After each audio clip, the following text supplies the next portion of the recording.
Et c'est tout pour ce premier chapitre en fait de mon livre ou de la formation un peu en général. Hein.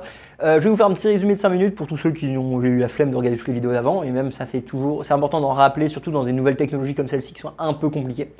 Qu'est-ce qu'on a vu dans ce chapitre finalement? C'est que la monnaie est un outil social qui doit s'adapter avec les besoins d'une population et la technologie.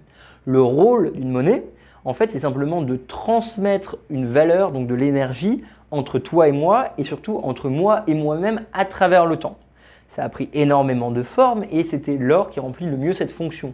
Parce que c'est finalement une réserve de valeur, quelque chose de rare, qui permet du coup de pouvoir être utilisé longtemps dans le futur. Donc vous travaillez aujourd'hui, vous le mettez en or, comme l'or ne peut pas être dévalué, l'or ne peut pas être recréé facilement, plus tard, dans 10 ans, 20 ans, pour votre empire dans 100 ans, vous aurez toujours cette capacité à dépenser si besoin. Au fur et à mesure du temps, finalement, cet or a été mis dans les comptes bancaires et ça a été remplacé par de la dette et donc de la monnaie fiduciaire, des euros, des dollars. Le problème de ça, c'est que c'est très facile à recopier et donc finalement, on en a créé à l'infini. Donc aujourd'hui, on a un système monétaire qui est basé sur la confiance où on imprime des quantités astronomiques en trilliards et du coup, ça crée de l'inflation qui détruit votre pouvoir d'achat et votre épargne.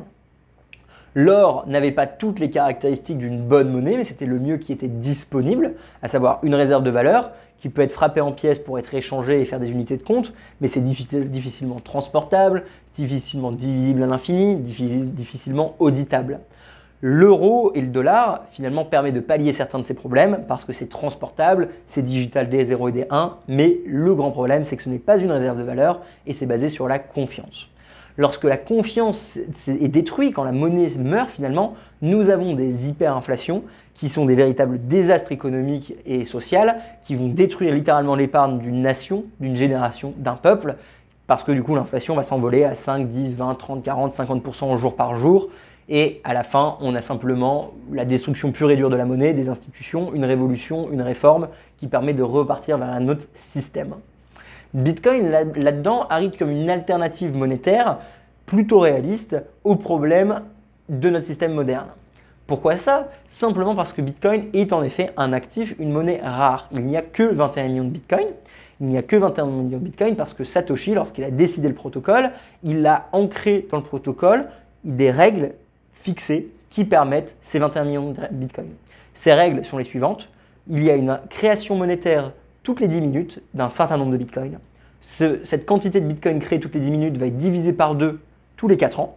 On a commencé à 50, on est passé à 25, 12, 25, 6, 1, 25, etc.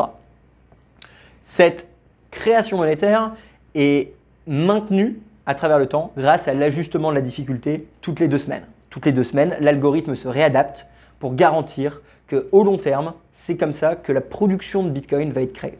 Donc on a en fait une preuve mathématique vérifiable facilement que Bitcoin est un actif rare et qu'il ne peut pas être modifié. Combien y a-t-il d'euros en circulation? Combien y a-t-il de dollars? Personne ne le sait, ça change toutes les semaines, tous les 2 mois, au bon vouloir de Madame Lagarde ou Monsieur Powell. C'est facile de le changer parce que ça ne repose sur rien. Il n'y a pas de connexion physique, littéralement physique, donc d'espace, d'énergie pour créer de l'argent. Donc ça ne peut pas être rare. Et du coup, finalement, quand les prochains politiciens, les prochaines personnes votées décideront de modifier, ils pourront le faire. Ceci va à l'encontre d'une monnaie qui est finalement une monnaie bête, une monnaie non humaine, une monnaie non émotionnelle qui simplement exécute. Bitcoin exécute bêtement. Pourquoi est-ce que Bitcoin, il n'y en aura toujours que 21 millions de Bitcoin? Parce que l'algorithme le dit. Et si vous voulez modifier l'algorithme, vous devez modifier le code. Si vous voulez modifier le code, vous devez convaincre tous les utilisateurs de Bitcoin, tous les gestionnaires de nœuds, de modifier la courbe de distribution de Bitcoin, à savoir c'est sa politique monétaire. Si vous voulez imprimer plus de Bitcoin, 100 millions de personnes, 200 millions, la population entière, les utilisateurs de Bitcoin doivent volontairement dévaluer leur épargne. L'épargne de leur vie, l'épargne de la vie de leurs parents. Ça n'arrivera jamais parce que seul un petit groupe de personnes qui a le pouvoir peut dévaluer la masse ne va jamais s'auto-dévaluer. Ça n'a aucun sens. Personne avec des religions, des backgrounds différents, des pays, des langues, des épargnes différentes vont tous volontairement dire oui, en effet, vas-y, on divise mon épargne par 2%, on divise mon épargne par la moitié, etc. Ça n'a aucun sens, ça n'arrivera jamais. La raison pour laquelle ça arrive dans notre système, c'est parce que c'est des gens qui peuvent décider. Dans Bitcoin, personne ne décide parce qu'on a tous décidé de faire confiance en un algorithme. un algorithme du coup qui détruit la confiance vu qu'on a une preuve mathématique que ça marche. Donc en fait, Bitcoin est une monnaie mathématique et non pas émotionnelle. C'est à peu près la grande différence. Dans le prochain chapitre, nous allons aborder les portefeuilles, donc finalement l'aspect plus technique ou matériel ou physique, ou touchable de où sont stockés les bitcoins, comment les dépenser, comment les utiliser, comment est-ce que ça marche comme monnaie. Parce qu'une monnaie, c'est donc une réserve de valeur. On a désormais vu que Bitcoin est une excellente réserve de valeur parce qu'elle ne peut pas être modifiée. Par contre, est-ce que c'est vraiment un moyen d'échange? Est-ce qu'on peut facilement échanger des bitcoins?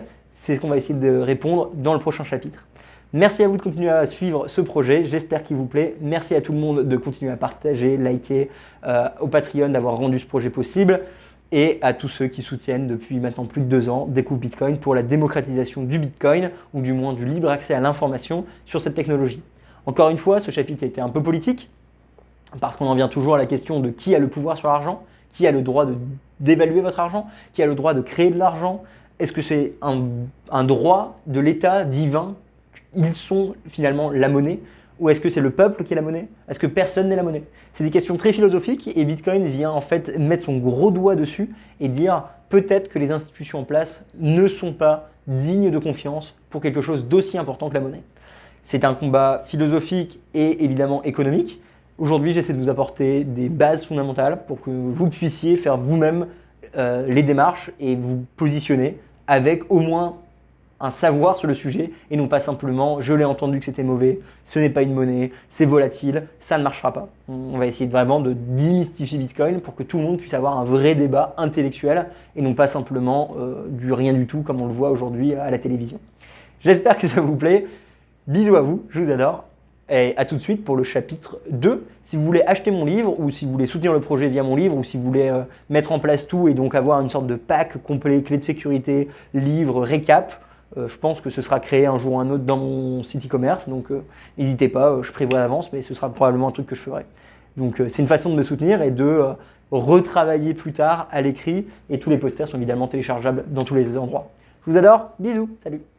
Merci d'avoir écouté la vidéo. Pour nous suivre sur les réseaux, c'est Découvre Bitcoin. Un grand merci aux Patreon, aux personnes qui font des donations ou qui nous soutiennent via le e-commerce pour qu'on puisse continuer à fournir des formations, tutoriels et interviews gratuites en 3 langues. Pour plus d'informations sur Bitcoin ou pour n'importe quelle autre question, rendez-vous directement sur www.découvrebitcoin.com.